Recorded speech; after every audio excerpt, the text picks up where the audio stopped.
Hey guys, how you doing? This is Nick Marinaro. I teach Lancaster Catholic High School.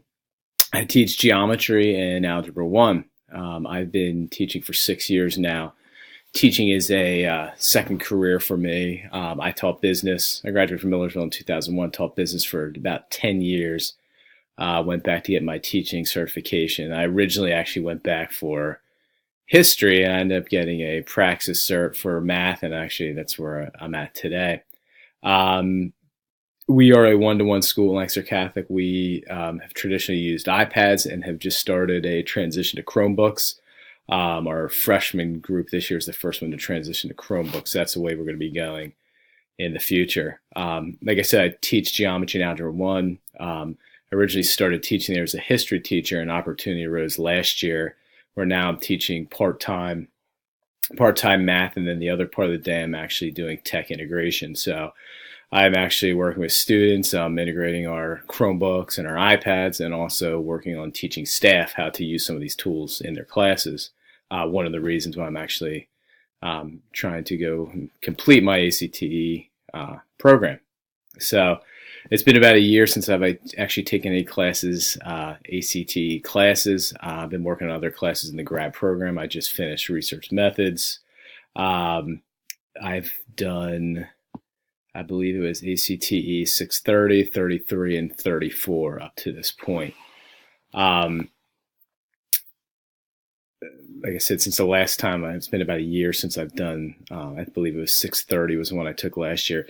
So the takeaways from the courses I had thus far, I find myself using a lot of tools, including from watching some of the other videos, the screencast-o-matic, I use it a lot now.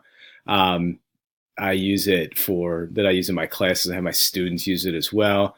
I use it if I'm doing any kind of tutorial, if I'm trying to show staff how to use a new tool, or if we're doing something new in our LMS that I want them to implement, then I usually run a screencast-o-matic and basically do a little tutorial with a slideshow that they can watch and work on as well. Actually, one of the harder things that I do right now is actually teaching the staff. I find it sometimes easier teaching students than it is teaching staff. Some of the other things that I've used a lot that I've taken away from some of these online courses is the discussion forums, which really have been great. I actually do an entrepreneurship leadership group that we don't meet as a class, but we actually only meet through our learning management system, and we use Canvas in Lancaster Catholic. So I have a Canvas class with these students, and a lot of our only meetings take place actually through an online forum. So we review books. We discuss guest speakers that we may visit, have seen, and that's all done online. And I've used this model from specifically some of the courses I've taken with Dr. Tran. One of the differences I've noticed as far as my views, I guess you'd say, on online education is one of the first classes I took when I actually went back to school back in 2010 was a history course that was all online. It was my first run with an online course, and literally all it was a recording of a lecture. It was about an hour and 15-minute lecture twice a week that I would listen to and then have to answer questions on. So that was my original, when I tried to conceive of what this program would look like and what it would be like to actually teach online. That was my original run-in, and I wasn't too impressed at the time. And now I've seen all the opportunities and tools that an online model can actually present, and not only help you with an online classroom, but actually if you can integrate it into your face-to-face environment as well, it can be very beneficial. Some of the questions I guess I still would have is it feels that I'm looking at the history side. When I was teaching history, I could see myself implementing these things into my classroom. I could see the discussion boards. I could see using tools like Google Earth and doing different scavenger hunts and web quests, things like that.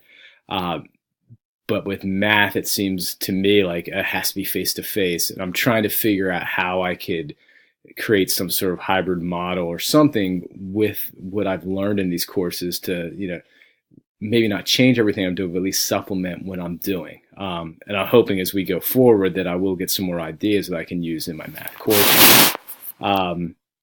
one of the things, I was actually at a secondary ed conference last week, at the IU Secondary Tech conference, and I was speaking with a teacher that developed a program called Get More Math. So I'm trying to use that right now, thinking about our inclement weather program as something that I might be using anyway on my own, for some of my students to use if there's a time that we can't meet.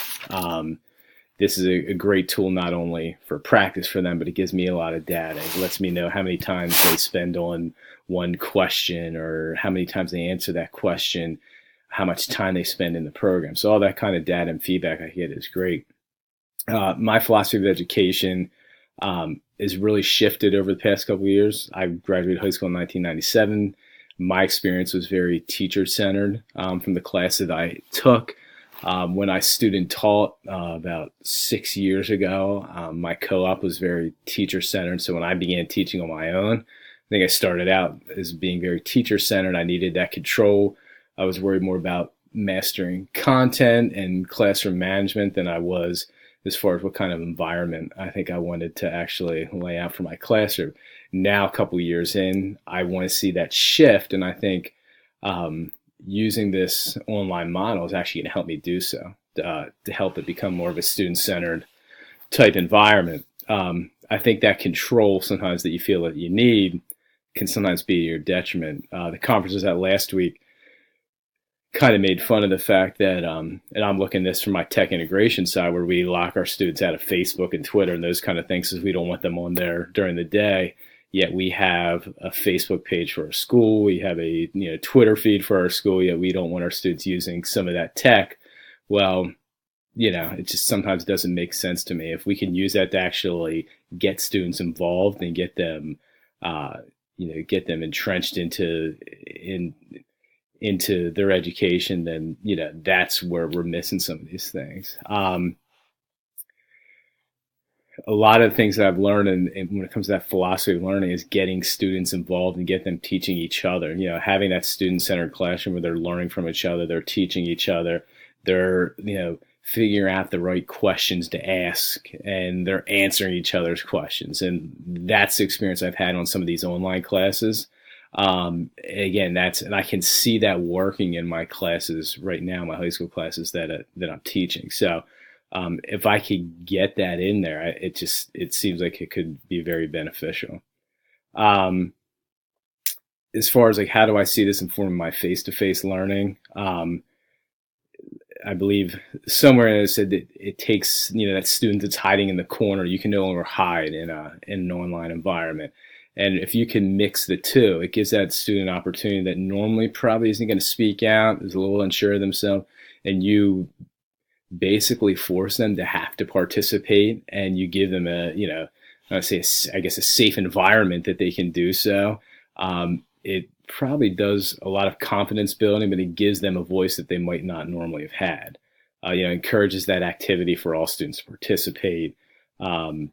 It gives you more high, quality group discussions, and it helps me from a planning purpose. Like, I want to anticipate what questions are probably going to be asked. And developing the plans going forward, it's just a different. I think it makes me as a teacher more prepared. And really, that's when you want to create thoughtful lessons, you want to create plans that that you see your students actually gaining something out of, that preparation, that anticipation that it takes from the teacher side. I see, this online model really helping me develop those lessons. So looking forward to the course, looking forward to what you guys all have to say and any kind of feedback you can give. Thank you.